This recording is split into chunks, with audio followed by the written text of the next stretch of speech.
Shark Tank is the best platform for fresh entrepreneurs to pitch their ideas and get sponsorship. The show has seen some bad pitches while some were the best of all time. So, what are the biggest pitches on Shark Tank? In this video, we'll show you the best pitches on Shark Tank. Number 1. Extravagant pitches with performances and props might make for wonderful television, but they're sometimes used to disguise a company's flaws.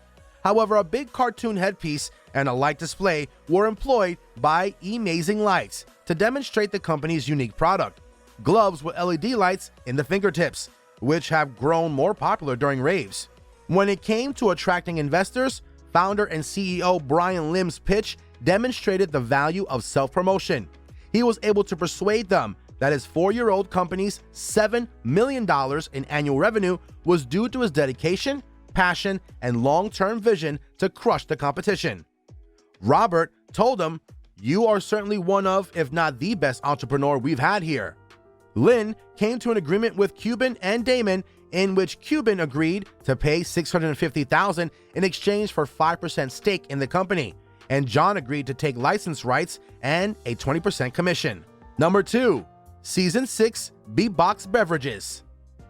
Brad Scholes, Amy Stedman, and Justin Fenchel, co-founders of Beatbox Beverages, entered the tank searching for $250,000 for a 10% stake in their neon-colored box fruit wine company.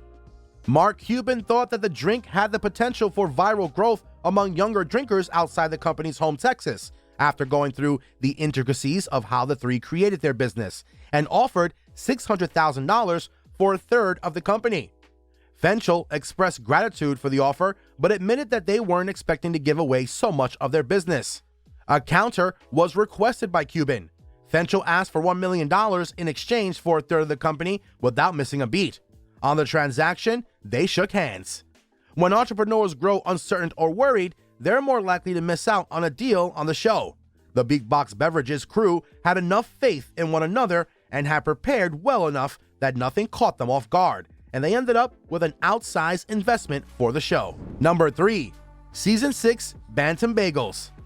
Nick and Elise, a husband and wife duo, resigned from high-paying Wall Street careers to seek the thrill of starting their own company. Bantam Bagels, a stuffed bagel company, was founded in 2013 and entered the tank with the goal of turning a New York City location into a nationwide brand.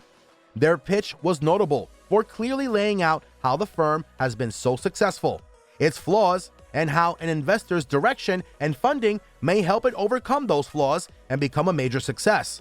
They instilled the crucial fear of losing out. Lori Grainer, known as the Queen of QVC, saw an opportunity for yet another home shopping hit.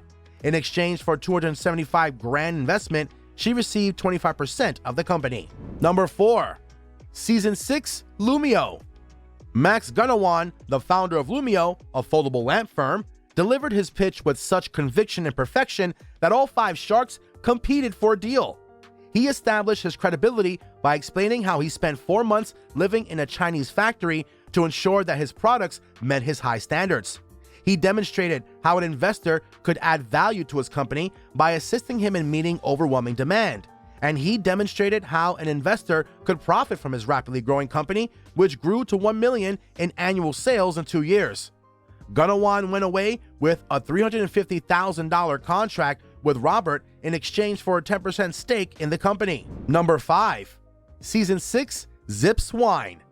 When Kevin O'Leary agreed to spend $2.5 million in exchange for 10% stock in Zips Wine, chief consultant Andrew McMurray secured the biggest Shark Tank deal in the prior 6 seasons.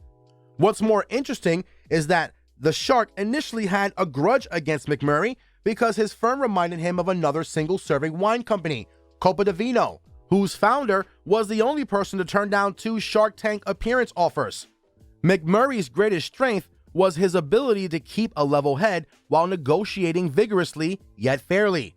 On the Shark Tank show, the founders of Zips Wine landed one of the most lucrative transactions.